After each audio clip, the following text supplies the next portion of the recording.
Nesse podcast de hoje já trouxemos esse assunto, porém falando mais da linha de imóveis urbanos, né, com o nosso amigo Ricardo Martins. Mas hoje a gente vai falar sobre o ambiente da corretagem rural, falando também da compra e venda de fazendas e também da parte de arrendamento. Então, se você está pensando em comprar uma fazenda ou se você está querendo vender a sua fazenda, pode ser que esse episódio teremos insights milionários, ou melhor, bilionários para você. Então fica com a gente aqui até o final desse episódio e bora, roda a vinheta. Bom dia, boa tarde, boa noite. Seja muito bem-vindo para mais um episódio aqui do nosso querido podcast Agro 2. Aqui nessa bancada, humildemente, eu, Pedro Maia, engenheiro agrônomo e apresentador também desse podcast, com todo prazer. E nesse episódio de hoje, nosso convidado, ele é estourado no Instagram e no TikTok. Ele é conhecido aí por ter vários posicionamentos firmes, né? Tanto ensinando a moçada a vender, ensinando a moçada a comprar, falando também de política, que nessa hora não tem jeito, tá todo mundo falando. Enfim, eu tô falando é do Rafael Barra, da BR Fazendas. Como é que você tá, Rafael? Prazer imenso estar aqui com vocês. Estamos aqui à disposição. Bom demais. Então, corretagem de fazenda, Rafael?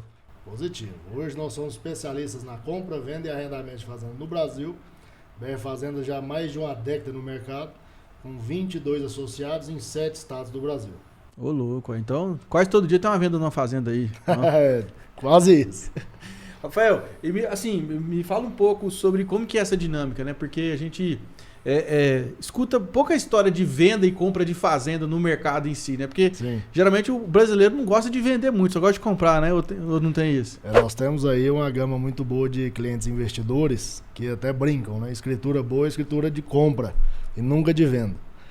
E temos de outro lado aí também várias outras pessoas que estão saindo da atividade ou que estão em questão de litígio, de separação, de inventário, enfim, que precisam liquidar ali a sua posição.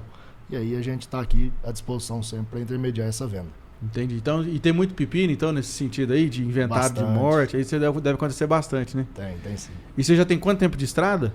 Nós já temos uma década no mercado imobiliário. Uma década no mercado. Você mora em Goiânia? Sim. Matriz nossa é aqui em Goiânia, no setor Bueno. Mas fica no trecho aí rodando também? Sim. A gente até brinca que o escritório maior é a caminhonete na estrada. E hoje você falou que você tem 22 associados esparramados no Brasil inteiro. Sim. Então, hoje você já ultrapassou as fronteiras aqui do estado de Goiás. Você compra e vende? Sim. E quais são, assim, os pontos que você mais observa numa fazenda que faz ela valer mais ou que faz ela valer menos? A gente sempre tem alguns posicionamentos de observação, principalmente, na questão de logística, na questão de água, é uma das mais importantes, na questão de textura de solo e perfil de bioma, ou seja, que tipo de bioma essa fazenda está inserido, se é um cerrado, se é Mata Atlântica, enfim. A água também, como eu falei, é muito importante, por quê? Porque a estrutura você faz uma bela casa, você faz uma cerca, um curral novo, né? Você investe. A água é a que Deus mandou. Entendi. Rafael, e aí, como é que funciona o processo? Por exemplo, eu quero comprar uma fazenda, eu vou lá, entro no seu Instagram lá, @BR Fazendas. Rafael, me ajuda aí, quero comprar uma fazenda. Sim. Como é que é a jornada desse cliente seu até ele sair com a fazenda na mão? Sim. Hoje o cliente ele vem através das nossas plataformas, né? Tanto Instagram, TikTok, ou através também do site, que é brfazendas.com. E ele cai para quem está mais próximo, ou seja, ele vai ser direcionado para a região que a pessoa está. Ah, entendi. Então, como você tem a equipe toda esparramada, isso. Então o cara quer comprar uma fazenda lá em Nova Crixás. Isso. Aí no caso é você, né? Porque você tá isso, aí a gente vai pegar a regional, né? E vai fazer esse direcionamento. E vai colocar ali uma série de perguntas. Por quê? Porque primeiro a gente precisa escutar, né? E é uma das grandes características de um bom vendedor, é saber ouvir. Boa. Muita gente quer saber falar, mas ninguém quer ouvir. Só quer saber de falar, né? Não resolve, tem que escutar. Então a gente vai perguntar qual que é o intuito, para que dessa compra, o motivo, o valor de investimento, como é que será a forma de pagamento, qual que é o tamanho da fazenda que ele procura, qual que é a aptidão, se é para gado, se é para soja, se é para floresta, eucalipto, enfim, ou se é uma dupla aptidão. Se ele já tem algum conhecimento ou se ele já tem outra fazenda e aonde que é, para a gente ter um perfil de logística, para não traçar ali um raio e não ficar muito fora, justamente já para reduzir custos, né, e tudo mais. E aí a gente vai fazer um apanhado no que a gente já tem no nosso estoque, né? E fazer essa apresentação para ele. Obviamente que hoje, com a internet, com as tecnologias, é muito mais fácil do que era no nosso início. Perfeito. Né? Hoje a gente consegue desenhar uma fazenda, fazer uma apresentação virtual e a pessoa chega na fazenda fisicamente só para confirmar o negócio. Então, muitos dos nossos negócios hoje são feitos assim. Então, sim. o cara só chega para ver a fazenda para assinar a escritura, então? Hoje, o nosso trabalho é diferenciado em vários aspectos. Um deles é sempre tratar com a verdade. Não interessa como seja, mas é a verdade. Ou seja, a gente chega lá na fazenda, vamos supor que a fazenda é essa mesa. Que cor que é essa mesa aqui? Essa mesa aqui é marrom, é madeira aqui. Então, essa fazenda é uma fazenda que tem uma terra marrom. Certo? Você vai chegar lá, você vai confirmar que a terra dela é marrom. Você não tem um pedaço de pedra, um pedaço de areia. Se tiver, você vai estar sabendo. Você vai chegar lá estando sabendo. Para não ter surpresa. Entendeu? Isso é muito importante, porque tem muita gente que acha que ainda tem bobo no mercado e não tem. Não tem. Antigamente, como não tinha tecnologia, não tinha telefone, não tinha nada, a pessoa tinha que ir na sorte, na confiança. Só que a gente brinca e isso é até uma verdade muito séria hoje. Os homens de palavra estão acabando, infelizmente. Concordo. Por quê? Na época do meu avô, eu lembro, eu pequeno no apartamento dele, e ele falando no rádio nas fazendas, perguntando como é que tava o gado, como é que tava a estrada, e a baliza era certa. A pessoa queria vender uma boiada, ele passava o rádio, falava assim, olha, tem uma boiada para vender, assim, assado, tá tantos quilômetros na estrada tal, é uma boiada baia, uma boiada de tantas arrobas, assim, assado. Ele saía 2, 3, 4, 5 horas da manhã, né, só no rumo, não tinha nada, não tinha foto, não tinha nada. Chegava lá e era exatamente o que foi falado. Então, assim, o nível de negócio era muito mais fácil do que hoje, mesmo com tanta tecnologia. Isso vem de uma série de fatores, e uma delas, que a gente elenca sempre, é a falta de compromisso das pessoas. Hoje a pessoa, tem gente, obviamente, né, que trata com você aqui, na hora que ela chega na esquina, ela arrepende, ela muda de ideia, e destrata. E não te dá nem satisfação. E aí você já gastou tempo, dinheiro? Sim. Então, sim. Imagino que vender uma fazenda não é igual vender uma casa. Sem dúvida. Né? Eu acho que tem um custo maior a transação em si. Muito maior. Assim, não em termos de documentação, mas, por exemplo, às vezes você tem que ir lá fazer uma filmagem de drone, né? Tem que fazer um trabalho mais bem feito, né, Rafael? Sem dúvida. E hoje, o que a gente sempre fala, né? Aqui em Goiânia é muito bom, porque Goiânia é uma cidade muito grande, né? É uma capital, porém tudo é muito perto. Por exemplo, comparado a São Paulo, a Brasília, né? Então, por exemplo, hoje você fala assim, eu preciso sair do Alphaville e chegar no centro, ou chegar no Bueno. Você faz com 15 minutos, com 20, na hora do rush com 30. Beleza. Você andou quantos quilômetros? 10, 15, 20? Ok, você atravessou Goiânia. Agora numa fazenda não. Você fala assim, vou numa fazenda em Anápolis. São aproximadamente 50 quilômetros daqui em Anápolis, né, de onde que a gente está aqui. Então 50 para ir, 50 para voltar. São 100. Ou seja, são 10 vezes mais do que o deslocamento de um imóvel aqui dentro de Goiânia. Quando você vai aumentando o raio, você vai multiplicando isso aí várias vezes. Então, por exemplo, uma ida e volta em Nova Crixás, com deslocamento com tudo, você está falando de quase 1.000 quilômetros. Entendeu? Então, Goiás é muito grande. E isso já tem uma visibilidade muito boa. Brasil, então, nem se fala. É um país de fronteiras continentais, né? Então, isso é muito bom. É um país muito rico, rico em natureza, rico em recursos, porém, a expansão dele é gigantesca. E para a gente abraçar, a gente criou essa rede de associados para facilitar o nosso negócio e conseguir atender mais pessoas. Não, eu acho que você pegou um raciocínio bacana, porque realmente, se você for ficar saindo para atender tudo, no final das contas não compensa para você, né, cara? Porque acaba assim, a não ser que seja um negócio muito grande, né, que vale assim todo o investimento. Ô, Rafael, e hoje, assim, qual que é o perfil de pessoa que você mais vê comprando fazenda? É o que, assim, é um cara que é industriário na cidade e quer investir numa propriedade rural ou tá meio misturado? Como é que você vê esse perfil? Nessa década que a gente já tem de mercado, a gente tem 3 tipos, né, de compradores. O primeiro já é o lavorista consolidado, que já tem a sua renda anual ali e ele precisa expandir. E aí ele sempre procura mais próximo das áreas dele pela questão da logística, que do maquinário da soja é muito pesado, questão do custo. O outro perfil é o pecuarista, que também já está consolidado na operação e precisa ampliar a área de pasto. E aí esse já é mais tranquilo o deslocamento. Por quê? Porque você tem uma fazenda hoje de gado aqui em Goiânia e outra em Jaraguá, por exemplo, 120 quilômetros daqui, a distância percorrida é muito pequena. Né? Porque você não tem maquinário para transitar para lá e para cá. Você tem seu custo de deslocamento, mas o maquinário não tem. Então já é mais fácil conseguir terras. E o terceiro seria justamente o industriário, o comerciante, né? Que tem ali o seu negócio na cidade, ganhou um bom dinheiro e que quer fazer um investimento no rural. Então esse é o perfil. Obviamente que com a vinda da pandemia, né, a gente teve várias outras pessoas entrando no negócio. Então a gente teve médico, teve advogado, contador, enfim, todo tipo de pessoa, todas as áreas quiseram vir para o rural. Por quê? Porque foi a única área que não parou. Perfeito. E o motivo disso a gente já sabe. O Brasil alimenta o mundo. Né? Isso aí fica muito evidente e claro quando você vai para o campo. Né? Não é só uma simples falácia da turma daqui da cidade.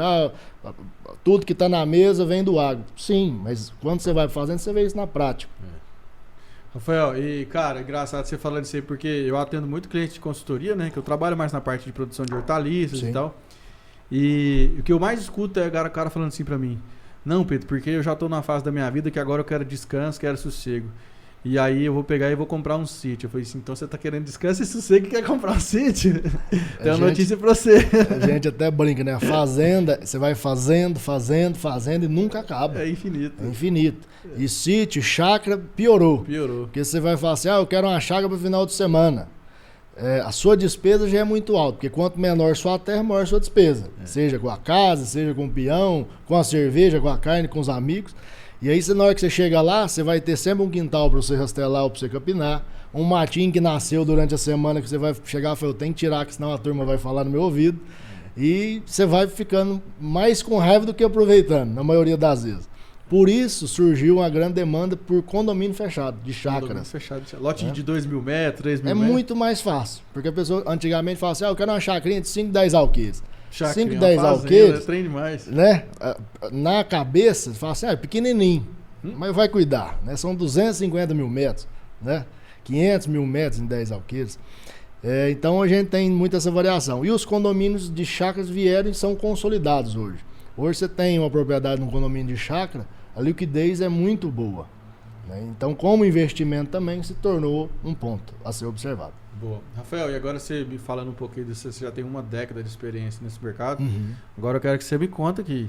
Qual que foi a fazenda mais cara que você já vendeu? Já ultrapassou a barreira dos 100 milhões. 100 milhões de reais. E não é um valor assim tão grande para fazenda, né? Que a gente vê fazenda aí de 500, 600 também, né? Antigamente, aí, até 3 anos atrás, antes de pandemia, a gente tinha um montante aí de 50 milhões como um valor muito alto. Você pode até fazer uma referência aí na memória, de 3, 5 anos atrás, 50 milhões era muito dinheiro. Muito dinheiro. Muito. Era como se fosse 200 hoje, eu acho. Então, assim, isso aí, na época, já era um norte a ser palpado. E a gente já havia superado isso aí, nessa época. Com a vinda da pandemia, inflação e tudo mais, todos os bens de consumo tiveram um valor alterado muito rapidamente. As terras acompanharam isso em uma velocidade muito maior, inclusive. Então, a gente teve uma crescente de preço que ninguém esperava e que foi alavancada pela pandemia. E pelo preço da soja também, né? Que impacta também o preço da fazenda. Sim, e justamente por conta disso. Por quê? Porque houve um grande consumo das commodities no mundo e um êxodo muito grande da cidade. Porque na pandemia ninguém queria ficar na cidade, todo mundo queria procurar uma terra. Então juntou o útil com o agradável. Pessoal do agro já consolidado com dinheiro em caixa, com a soja no armazém, com o milho guardado. E esse êxodo da cidade pressionou o grande fazendeiro consolidado ou o pecuarista a falar o quê? Se eu não pular agora eu vou ficar sem. E de fato foi o que aconteceu. Então nós tivemos aí várias negociações nesse período, muito boas, que foram marcantes. Né?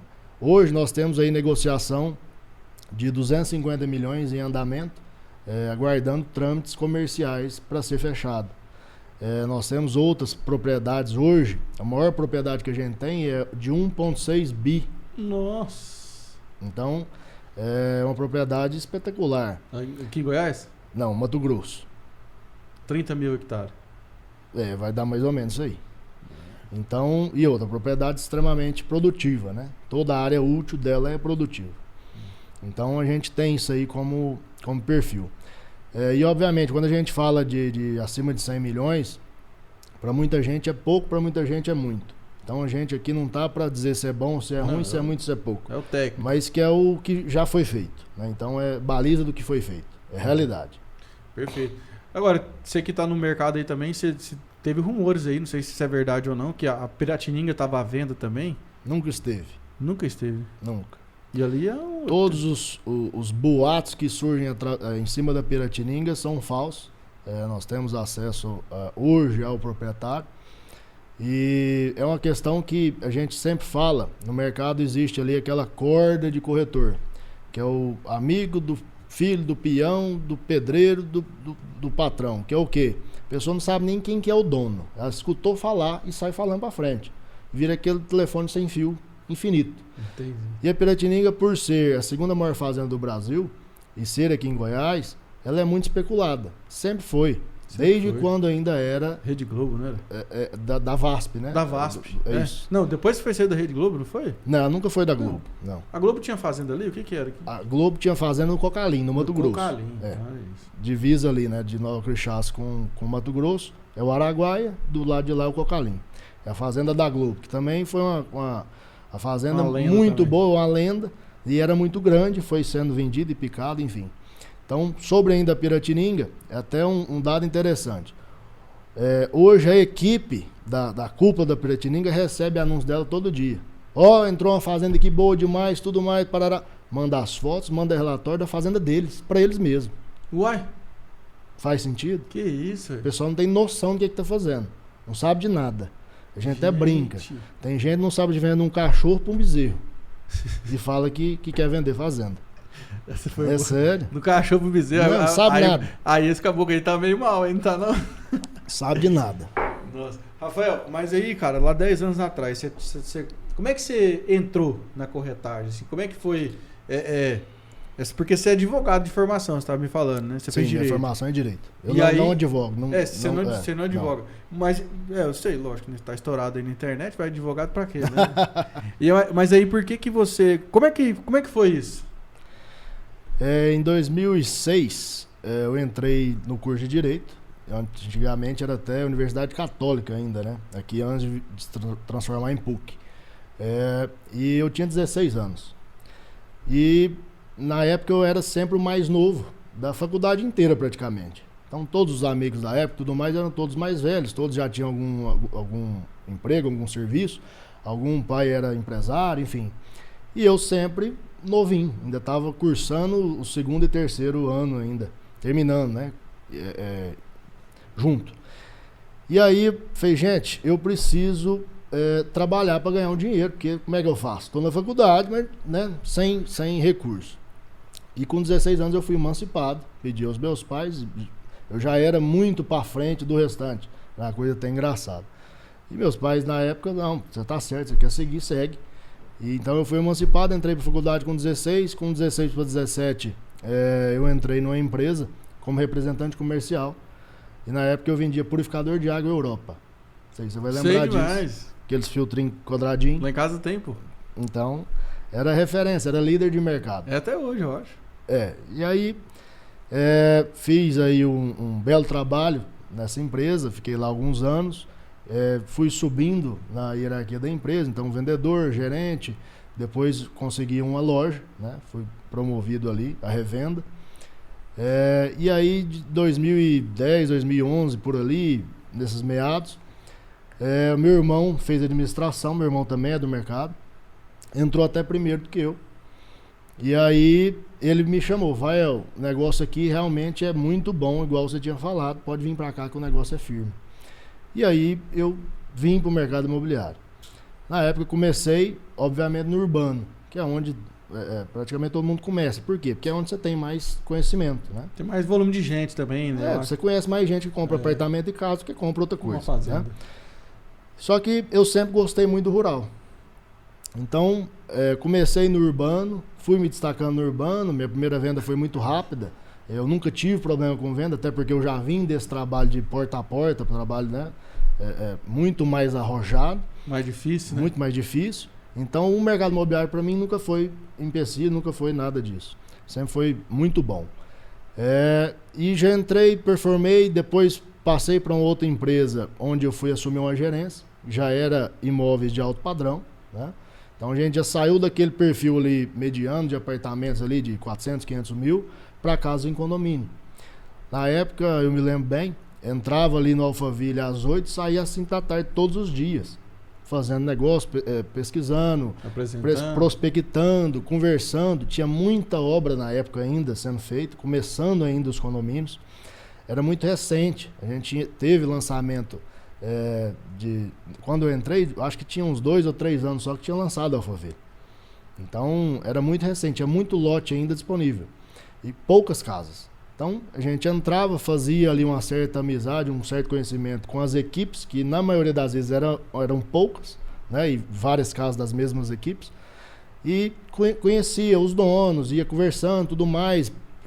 Chegava, tinha o dono chegando para ver a obra, conversava, tudo mais. Você tem interesse de vender, você tem interesse de comprar outra coisa, nós temos outro terreno, enfim. Ia fazendo ali o network do negócio. E aí o tempo foi passando, e eu já mais tranquilo. Falei, gente, é muito bom, tô tranquilo, mas meu pezinho do rural tá batendo mais forte, né? Nossa família vem da pecuária a vida inteira, como eu havia mencionado, meu avô. E a gente foi criado praticamente na fazenda. Então, peguei todo esse conhecimento que a gente já tinha, de prática mesmo, uni com a vontade e comecei o foco no rural. Na época não existia nada do que existe hoje. A gente está falando que não existia nem WhatsApp. Você vai se lembrar disso. A conversa era ou telefone ou mensagem, não tinha outra coisa. Ou então, era sinal de fumaça, né? Sinal de fumaça. Então, assim, era muito mais difícil você ter acesso a uma pessoa do que tem hoje. Hoje a gente até brinca, fala, gente, hoje é muito fácil. Você acha uma pessoa com 1 minuto, né? Um nome, metade de um CPF, você acha a pessoa. Nossa. Né? E antigamente não, era muito mais do conhecimento. E graças a Deus a gente tem um princípio, que é o princípio que eu já te falei no começo, que é tratar tudo com a verdade.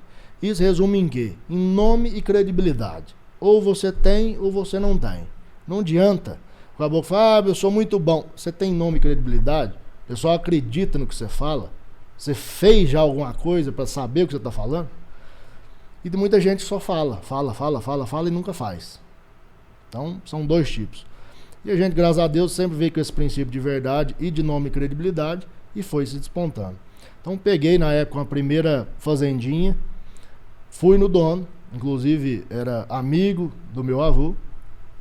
Falei para ele, assim, olha, fiquei sabendo que você quer vender, vim aqui, sou Rafael Barra, meu avô fulano, certo? E tô aqui à sua disposição, você quer vender? Rafael, quero, para você eu vou dar na sua mão, tá aqui, ó, fazenda tantos alqueires, assim assado, tantos alqueires formados, curral, eu quero que você vai lá, eu quero que você vai lá, vamos lá amanhã, vamos.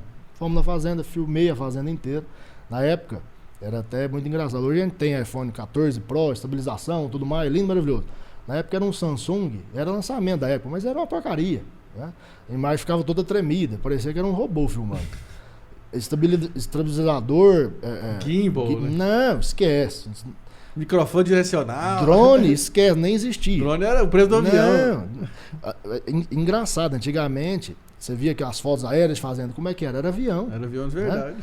Helicóptero. Então, voltando naquilo ali, peguei todos os dados, peguei tudo, o que eu fiz? Falei assim, gente, vamos pensar da forma mais objetiva possível. Essa fazenda ela tem perfil de quê? Por quê? A gente, quando pega uma fazenda, a gente sempre traça o perfil primário, secundário e terciário.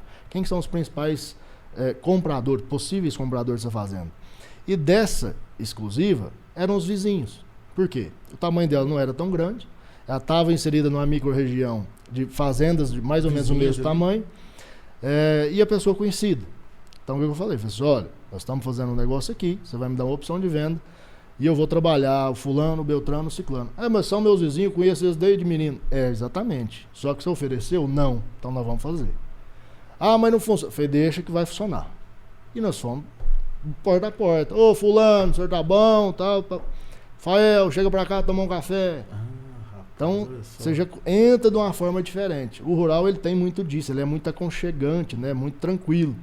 pessoa nunca te viu na vida, mas ela te chama pra tomar um café. Comer um pão de queijo, Comer um pão de queijo.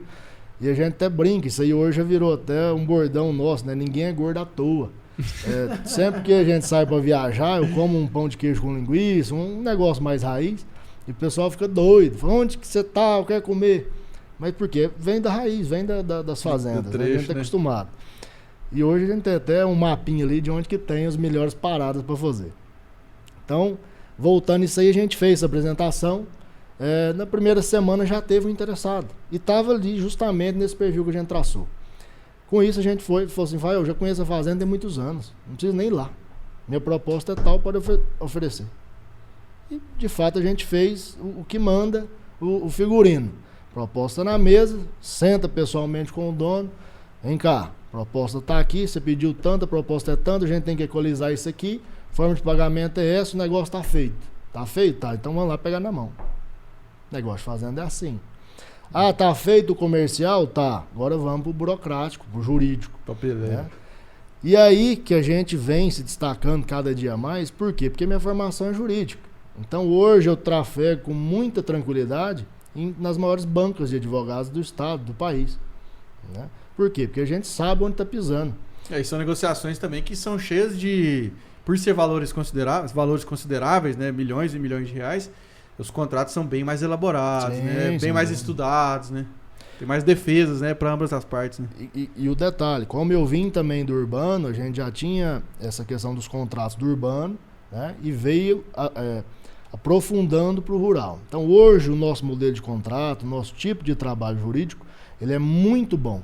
Isso eu falo com tranquilidade. Inclusive nós fizemos uma venda agora, semana passada, foi elogiado pelo jurídico do vendedor, do comprador e o tabelião do cartório. O tabelião do cartório falou assim, vai, eu vou pegar essa minuta como base. Olha, experiência, né? Falei, fica à vontade, amigo nosso. Então assim, o que isso traduz? Traduz que o nosso serviço está sendo bem feito. Claro. Né? Graças a Deus a gente não tem nada que se queixar quanto a isso. E, obviamente, o que a gente veio falando no início, antes de começar, o digital, ele favoreceu muito. Isso que eu ia te perguntar, porque hoje você está com 25 mil seguidores. Isso, 25.200 25.200 no Instagram, fora as outras redes e tal. Como é que você começou no Instagram, assim? Você começou a postar a rotina? Como é que foi? Comecei totalmente ao contrário de todas as imobiliárias. Por quê? Quando eu criei a BR Fazendas, já existiam outros escritórios, inclusive um que é um dos maiores, eu fui sócio fundador também na época, então já era muito mais alavancado na época. Então assim, quando eu comecei BR Fazendas, o outro acredito que já tinha 15 mil seguidores, alguma coisa assim, não me lembro bem. E comecei do zero, criei um perfil novo, né? Além do meu particular, criei um novo BR Fazendas, @BR Fazendas. E ali eu comecei a fazer a minha rotina e documentar tudo aquilo ali. E quando eu ia pra fazenda eu colocava um bordão que a gente criou, que é o trem bom é coisa boa. Isso aí alastrou o Brasil afora. E o pessoal começou a interessar e perguntar onde que é, como que é, que preço que é, tá vendendo, tá comprando, pá. E a gente foi aumentando e fomentando isso aí. Então hoje, a gente até brinca, a gente tem uma legião, né, de seguidores que são amigos. Até te comentei, hoje o pessoal vê a caminhonete passando na rua, tira foto, marca, trem bom é coisa boa, me vê na rua e tudo, Fael, tudo bom? Isso é muito bom, eu gosto demais disso. Por quê? Porque significa que o nosso trabalho está sendo reconhecido, né? E graças a Deus, eu entro e saio de qualquer lugar, de qualquer empresa, de qualquer jurídico com cabeça erguida e com prazer de falar, sou vendedor, sou corretor, sou empresário, vendo fazenda, né? Por quê? A profissão em si, até teve o Ricardo teve aqui, o Ricardo é amigo nosso também há muitos anos, deve ter comentado, ele vem fazendo esse trabalho de resgatar o prestígio da profissão. Né? Demais, corretor de elite, ele até lançou um curso. Sim. Por quê? Porque de 10 anos para cá, 15 anos, a profissão veio sendo denegrida. No seguinte sentido, a pessoa não deu certo em nada na vida, vai virar corretor. Entendi. Só que isso é uma bobagem, nunca foi assim. Nunca foi assim, velho. Por quê? A pessoa está tratando com o maior bem, o maior patrimônio, né? A maioria das vezes da vida daquela dela. pessoa, da vida dela. Porque a gente tem um histórico que uma pessoa compra de 1 a 2 imóveis durante a vida. Fazendas até às vezes um pouco mais, porque vai aumentando e tudo mais, às vezes compra picado, né? Agora, imóvel urbano, para a pessoa morar, é nessa baliza. O Ricardo deve ter te comentado isso. Então, como que uma pessoa sem experiência, sem know-how, sem prestígio, sem nada, vai tratar do seu patrimônio? Pois Não faz sentido. Não faz sentido. Quem vai se sentir confortável de deixar, né, Isso. esse bem tão valioso na mão de uma pessoa inexperiente? O problema é, aí que eu vou chegar. Por que que vem sendo denegrido? Porque a barreira de entrada, ela era muito simples. Então, para se tornar um corretor, você não tinha que ter uma faculdade, Cresce, né? nada. O Cresce em si, que é o nosso conselho, ele tem uma barreira de entrada hoje, que é o quê? Você tem que ter um ensino médio, né? Você tem que fazer o curso técnico, né? Que é o TTI, ter uma vida ilibada e ir lá e dar entrada e pagar, né? A mensalidade, a anuidade no caso, para ter o registro. Porém, tem muita gente que não tem nada. A pessoa põe na cabeça hoje, eu vou vender um imóvel, uma terra, qualquer coisa. E aí são os contravendores, os bandidos. E é isso aí que atrapalha. Não é o corretor certo, entendeu? Porque o certo, ele sabe onde que ele está entrando. Ele está entrando dentro da vida da pessoa. E Goiás ainda tem uma característica. O pessoal aqui ainda é raiz. Tradicional. Né? Tradicional, firme. Então, o caboclo faz uma bobagem hoje, ele não passa despercebido. Passa não. Todo mundo sabe quem que é bom, todo mundo sabe quem que é ruim. Como diz um amigo meu, o capeta cobra. E a notícia aqui ainda tem um bordão, corre igual o raso de pólvora, é rápido. Você pode fazer coisa boa há muito tempo, pouca gente pode dar ouvido. Você faz uma coisa errada, a notícia corre longe. A notícia corre longe. Pode ficar à vontade. Rafael, não, isso aqui o tempo é seu, que a gente vai conversando aqui. Eu gosto de escutar as histórias, né? E hoje você tem um número mais ou menos de quantas fazendas você já passou no sua mão assim que você vendeu ou que você comprou? Nunca parei pra fazer essa conta, mas foram muitas. Em 10 anos, né, cara? Deve Foram ser muita muitas. coisa, né? E essa primeira fazenda que você pegou, quanto tempo desde que você decidiu pegar ela pra vender e que você efetivamente vendeu, você Foi lembra? rápido, foi acho que no primeiro mês. No primeiro mês? O Ricardo contou aqui que ele ficou 8 meses pra vender o primeiro imóvel Não, dele. o meu primeiro imóvel eu vendi com uma semana. Foi um apartamento Que é aqui em Goiânia. em Goiânia. E aí que vem, né? A oportunidade, ela passa. Você tem que estar preparado. Recebi uma ligação e aí, por um acaso era uma ligação errada. Foi um engano. A pessoa ligou para um outro corretor. Ô fulano. Eu falei, não é. Ué, mas então eu liguei errado. Mas eu também sou corretor. O que eu posso te ajudar? Não, porque já tinha falado com ele e tudo mais, eu tenho um apartamento para vender. Falei, aonde que é? Sudoeste. Sudoeste aqui em Goiânia Tem interesse de vender. Aí ele, você já me atendeu, tudo bom. Você vem cá amanhã? Vou. Cheguei lá, olhei o apartamento muito bom, do Sudoeste. 4 quartos na época, perto ali do zoológico.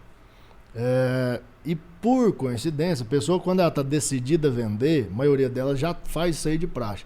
Ele separou uma pasta de documento, com tudo que precisava. Matrícula autorizada, certidões, tudo. IPTU, tudo. A BITS. E eu olhei e falei, gente, mas que engraçado, né? A pessoa já tá com isso aqui pronto. Ele falou assim, tá aqui na sua mão, o que mais que você precisa? Eu falei, ótimo. Olhei, conferi, todas aqui, tudo. Eu falei, precisa da opção de venda. Tem aí? Tem. Tá aqui. Como diz, hoje tá tudo dentro da pasta. Peguei, dei pra ele, assinou tudo certinho. Foi um negócio de 2 dias. Caramba. Depois da assinatura. Ele assinou para mim numa quarta ou quinta-feira. No outro dia eu já levei um candidato lá. Ele não estava. Rafael, a chave está na caixinha do gás. Você está liberado na portaria. Você vai lá, mostra e daqui a pouco você me dá notícia. E daqui a pouco eu estou voltando também. Tá bom. Então assim, você vê o nível de confiança da pessoa. E assim foi feito. Fui lá, mostrei o apartamento. A pessoa interessou, né? Eu me interessa, só que esse preço está muito alto, minha proposta é X. Fez uma deflação ali. E eu falei para ele, olha, desse valor eu acho que você não compra.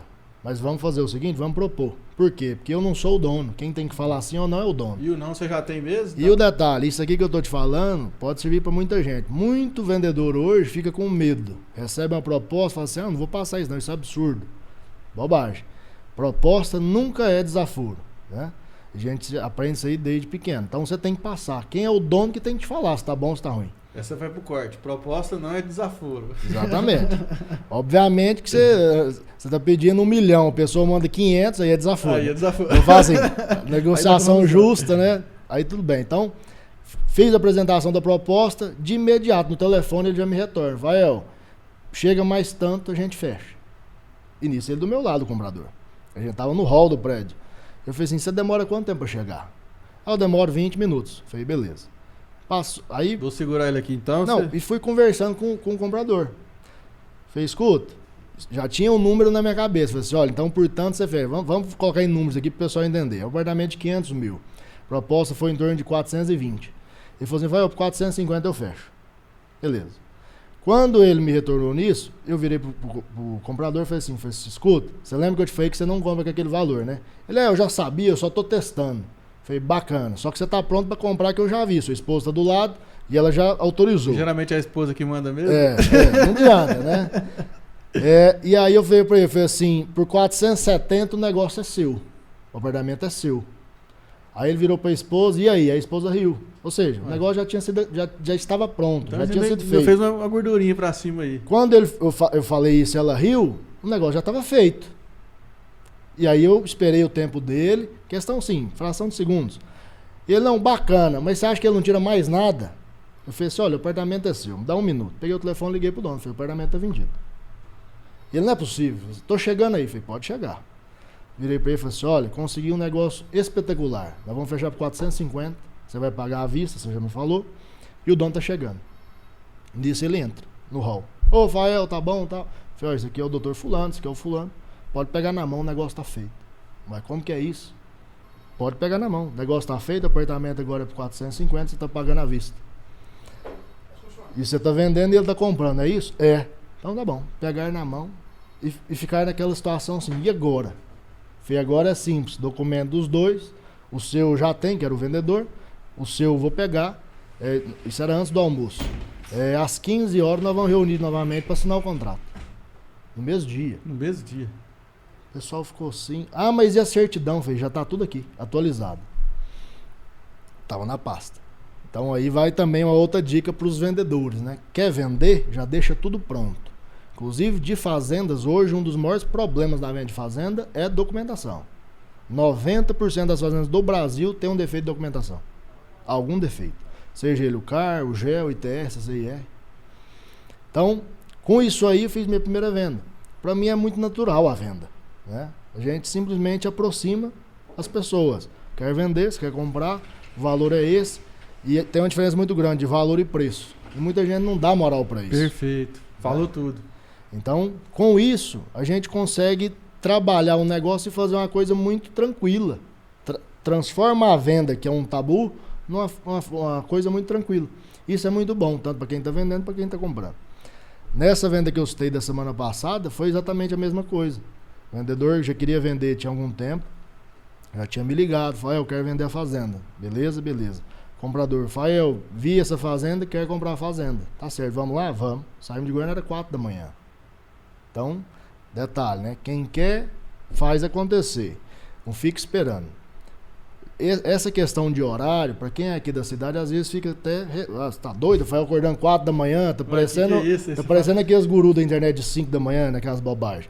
Mas não é, porque a gente tem a distância para percorrer, né? Então, claro, quanto mais cedo sair, mais cedo você chega. E detalhe também, para quem é do trecho vai saber, nessa questão de comecinho da madrugada aqui, o trânsito ele é muito mais tranquilo, porque o carreteiro já parou, a maioria dos carros já pararam, então você ganha na questão da agilidade. Na hora que amanhã você já tá lá na frente. Já estamos lá na frente. Então nós fomos tomar café 200 e tantos quilômetros de Goiânia, nesse dia. Chegamos na fazenda, era exatamente o que a gente tinha falado. Falei, olha, a fazenda é uma região de cerrado, né, que é o bioma, a água dela é espetacular, né? Ela tem uma parte de benfeitoria que é uma parte funcional, não tem nada de luxo, certo? Ela tem uma parte formada de tantos hectares, o capim é um branquearão. Ela tem uma parte que foi formada e foi degradada nesse último ano, porque o manejo é errado. O pessoal formou um mombaça e antes dele atingir a altura de pastejo, já colocaram o gado. Então, matou o capim. Saiu com a raiz e tudo para ter base. E a fazenda está num preço de oportunidade porque o dono precisa vender. Então nós fomos lá, confirmou tudo, é isso aqui, o mapa bateu. Detalhe, hoje tudo no GPS. A gente já sai daqui com a fazenda mapeada pelo GPS, anda todas as divisas se quiser, né? Com tempo real. Isso é uma segurança muito grande para quem está comprando, né? Demais. Então fizemos tudo isso. No final, a fazenda me serve. Beleza, como é que é o negócio? Expliquei do negócio, falou assim, quero fazer uma proposta mais baixa. Falei, não tem problema. Então, tá. Proposta não é desaforo. Proposta não é desaforo, vamos pra cima. Tem fundamento. Chegamos no posto, pegamos o sinal de Wi-Fi, ligamos pro dono. Falei, escuta, tem uma proposta na fazenda, a fazenda serve e a gente tá te fazendo uma proposta. Onde é que você tá? Não, eu tô em Goiânia. Então nós vamos encontrar. Não, mas já me fala a proposta que eu sou ansioso. E eu não gosto de fazer isso, porque você perde um pouco da segurança, né? Do negócio. E por coincidência eu falei assim, ó, a proposta é X. E é uma proposta firme, tem fundamento. O candidato tá do meu lado, inclusive, escutando. E ele falou assim, eu preciso que melhore um pouco, mas tem fundamento. Virei pra ele e falei, você escutou. Vamos pra Goiânia? Vamos. Viemos embora. 400 e poucos quilômetros. E viemos embora conversando e tudo mais, gente já traçando um plano de ação, o que ele ia fazer na fazenda e tudo mais. Ou seja, na cabeça dele ele já tinha comprado a fazenda. Era questão de ajuste de número. Isso quando a gente fala de fazenda é muito diferente de um imóvel aqui, de um apartamento ou de uma casa. Por quê? Porque às vezes você tem uma diferenciação de margem, mas você consegue jogar ela para frente e recuperar. Né? É diferente do imóvel, né, que você mora. Né? Então, por exemplo, você vai comprar uma casa no Alphaville, uma casa de 10 milhões.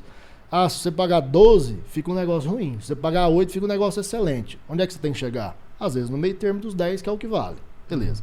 Fazenda não. Se a pessoa firmar, falar, olha, vale 10, você mandou 8, e eu não abro mão dos 10, se você tiver que pagar 10 ou 11 ou até 12, dependendo do negócio, você consegue jogar isso aqui pra frente. E num curto prazo você pega. Né? E você dilui. E detalhe, você dilui sempre por alqueire, né? Por metro quadrado ou por hectare, que fica mais fácil de interpretação. E isso você consegue reduzir muito fácil. Então, nisso, a cabeça dele já tinha virado a chave. Comprei a fazenda. Na minha eu já estava escutando. E o detalhe, que eu falei lá no início, sempre escutando. E deixei ele falar, e veio falando, contando o que ele ia fazer, como que ele ia fazer, o que ele ia contratar de empreitada, de máquina, o que eu achava. E eu dando a minha opinião. Não, você tá certo, vamos fazer isso. O trator que tem que levar para lá é uma esteira. Por quê? Porque já ainda tem muito pau de uma Juquira mais recente que vai furar o pneu de um trator traçado. Não vai fazer sentido, então vamos arrumar uma esteira. Enfim, fomos desenhando um negócio. No meio do caminho, ele me faz uma pergunta técnica. Fael, você acha que naquela parte, na beira do lago, a gente consegue irrigação? Você é engenheiro, você vai me contar. É uma parte técnica. Se a pessoa não souber o que ela está falando, ela vai fazer uma cagada. Né? Vai fazer merda. Eu já tinha uma noção que ali, naquela aguada, existia uma possibilidade de liberação de outorga de pivô. O que eu fiz? Peguei um sinal na estrada, mandei a mensagem para um técnico, que é o dono de uma empresa especializada nisso aqui em Goiânia, que é o que faz uma parceria muito boa com a gente, que é o Fernando da Arjo Ambiental. Teve aqui, ué. Fernandão, tô na estrada, tô com uma dúvida. Mandei no seu WhatsApp o KMZ da fazenda em tal lugar, na beira da água tal. Eu não terminei de perguntar, já falou assim, pode falar que libera. Por quê? Porque a gente tem essa troca muito rápida, né? E aí eu até brinquei com ele, falei assim, tá vendo? O Fernando é tão ninja que ele já sabe o que eu quero saber, já falou que libera. Ele ficou muito entusiasmado. Ótimo, nossa senhora, muito bom. Já vou avisar meu pai que o negócio tá feito, o pai dele tava viajando. E ele vai ficar muito satisfeito. Então, chegamos em Goiânia, você vê, proposta abaixo, ele na cabeça dele já tinha comprado, ainda tinha que trabalhar a questão do valor. Por isso que eu te falo que o valor não é o principal. É muito mais a virada de chave. Chegamos em Goiânia, o dono fala, eu quero encontrar. Cadê vocês? Querem encontrar? Querem encontrar. Fomos pro escritório, sentamos, falei assim, olha, nós temos aqui uma proposta, você já me falou que você não aceita, a gente precisa chegar num número. Como é que tá? Preciso saber agora de você qual que é o número. E a gente vê e ele segurando. Aí quando eu vi que ele estava segurando, só que assim, segurando não no sentido de que precisava, mas para tentar ganhar, porque ele viu o entusiasmo, isso também é uma questão de negociação, que às vezes você não pode demonstrar tanto. Eu já entrei no meio e falei assim, olha, vamos agilizar aqui o nosso negócio, porque eu sei que você precisa vender e ele precisa comprar, nós já estamos aqui na metade do caminho. Resumo da história.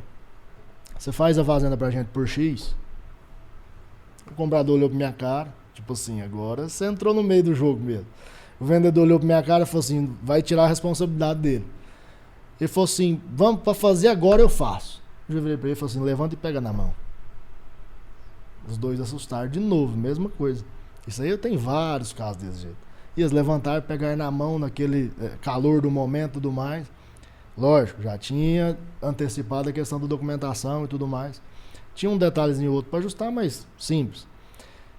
E novamente fizemos a negociação com eles e tudo mais. Os dois maravilhados. Um que comprou a fazenda belíssima, o outro que vendeu e resolveu o problema que ele tinha. Pronto. Então esse é o nosso intuito, é resolver problema. Hoje eu não vendo fazenda, eu resolvo problema. Entendeu? Perfeito.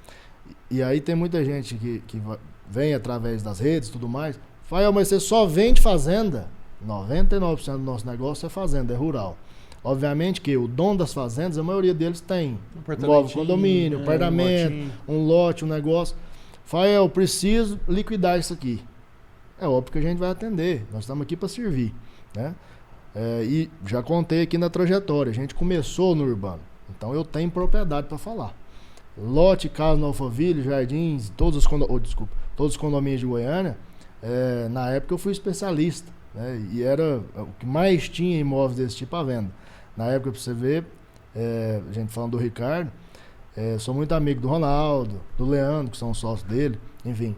E a gente veio praticamente da mesma época, né? Uma década atrás. Então hoje, quando o Ricardo fala, porque eu tenho tantos milhões de seguidores, eu faço isso e aquilo, o pessoal fala assim, é fácil demais, vou fazer. Vai lá, né? O pessoal olha pra mim e fala assim, nossa, mas vender fazenda é bom demais, vou vender. Eu falei, vai mete lá, a cara. Vai lá, começa. Meu irmão é especialista hoje nos condomínios, inclusive ele tem uma loja aqui no prédio. Vou vender imóvel lá no Alphaville, é bom demais. Você vai vender uma casa lá de 5, 10 milhões. É bom demais, vai lá. Vai lá, vende lá, né? Entendeu? Então, é aquela velha história, não é quanto custa pra apertar o parafuso, é pra saber qual parafuso que é. E o tanto que aperta. Né? Rafael, cara, queria te parabenizar aí pela sua história. Obrigado. Eu já quero deixar um convite aí pra gente fazer um segundo episódio. Eu quero que você traz pra mim só os perrengues de estrada aí que você passou nessas estradas de chão por aí, que já andou uns KM aí, né? Vixe, bom demais, agradeço, estamos à disposição. Beleza, obrigado aí pelo seu tempo de parar um pouco essa rotina e poder conversar com a gente. E quem quiser conhecer seu trabalho nas redes, como é que é? @brfazendas, tanto no Instagram, TikTok e o site é brfazendas.com. brfazendas.com. Eu acabei de ver um stories dele que ele tá contratando, agora eu não sei pra onde. Você vai ter que entrar lá e vai ter que ver aonde que é que ele tá contratando aí. Você que tem interesse, né, de entrar nessa área de corretagem de propriedades rurais, né, de compra, de venda de imóveis. Então é isso aí. O meu você já sabe, é @porpedromaia e o nosso é @portalagro2, tá bom? Então, obrigado você que assistiu até aqui esse episódio, né? Acompanha aqui outros episódios aqui na galeria do canal, tem excelentes assuntos para você que gosta do agronegócio. E paga nós. Inscreve no canal, deixa seu like, comenta e compartilha. Um abraço. Tchau, tchau.